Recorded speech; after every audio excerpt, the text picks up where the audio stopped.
Have you ever wondered if the money in your wallet is worth more than just the number printed on it? We live in a world obsessed with wealth, a relentless hustle for more. But what if I told you we're chasing a ghost? What if the very thing we believe brings security and happiness is actually leading us down a path of moral chaos? Today, we're diving deep into the dark side of currency, exploring how our relentless pursuit of profit has corrupted the very spirit of money and what it means for our future. It all starts with a simple yet powerful emotion: greed. It's that gnawing desire for more money, more possessions, more status. It whispers in our ear that what we have is never enough. This constant craving doesn't just fill our closets, it hollows out our souls, leaving us restless, anxious, and perpetually dissatisfied. Think about it. How many times have you seen friendships strained or family ties broken over money? Greed has a nasty habit of distorting our relationships. It makes us see people not as friends or loved ones, but as assets or obstacles on our path to material gain. Genuine connection takes a back seat to cold calculation. This isn't just a personal failing, it's a systemic issue. The quest for wealth has become so all-consuming that it often bulldozes right over ethical considerations and basic fairness. We're conditioned to prioritize the bottom line, sometimes at any cost. And it's incredibly difficult to see this when you're caught in the middle of it. Understanding our own biases, our deep-seated beliefs about money and success, is the first step to making clearer, more conscious financial decisions. We need to ask ourselves, am I making this choice for genuine well-being, or am I just feeding an insatiable hunger for more? The entertainment industry is a master at exploiting this weakness.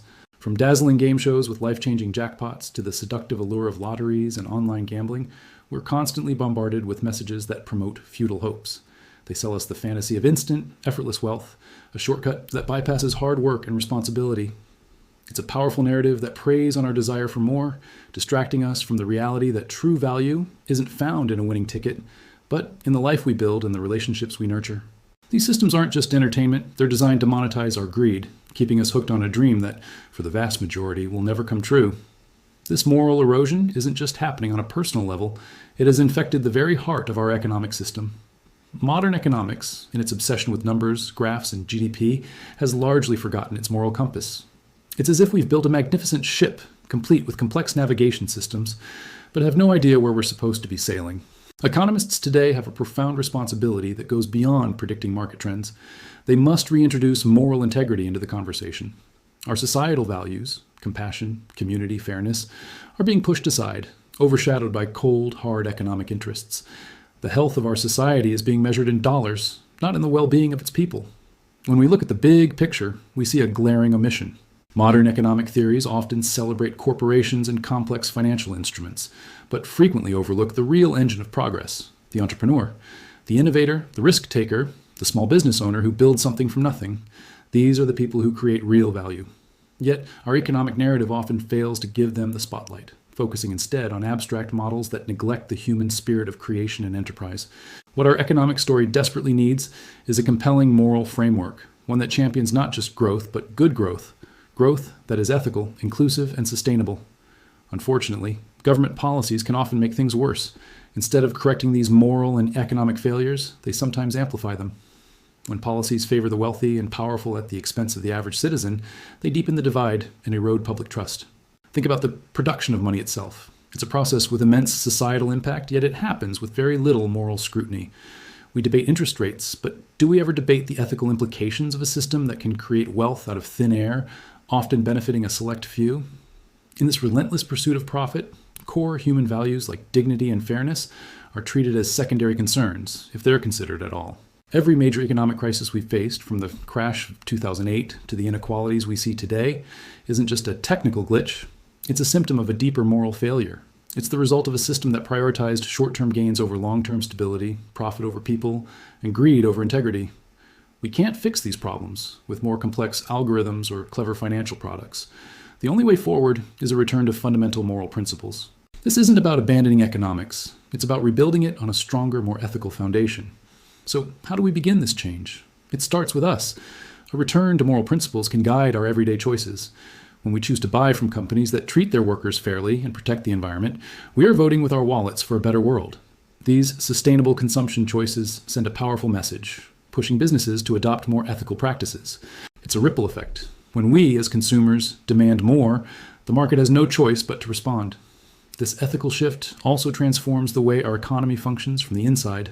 When honesty and fairness are at the core of our economic relationships, it builds trust. And trust is the ultimate currency.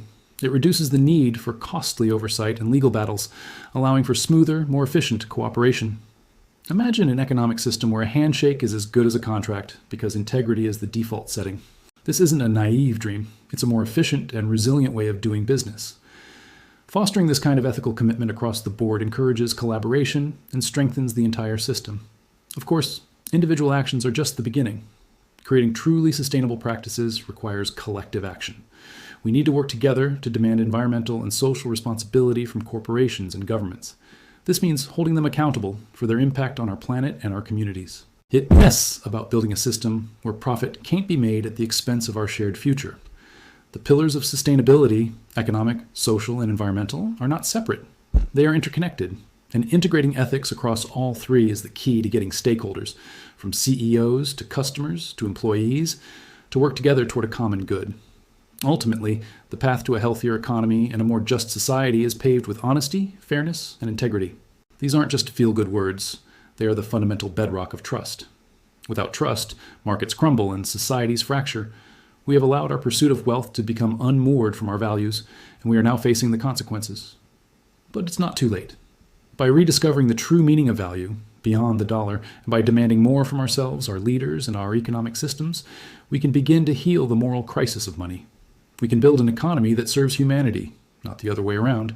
Thank you so much for joining me on this deep dive. If this conversation sparked something in you, please hit that like button and subscribe for more content that challenges the way we see the world. And I would love to hear your thoughts in the comments below. How can we bring more morality back into money? Thanks for watching, and I'll see you in the next one.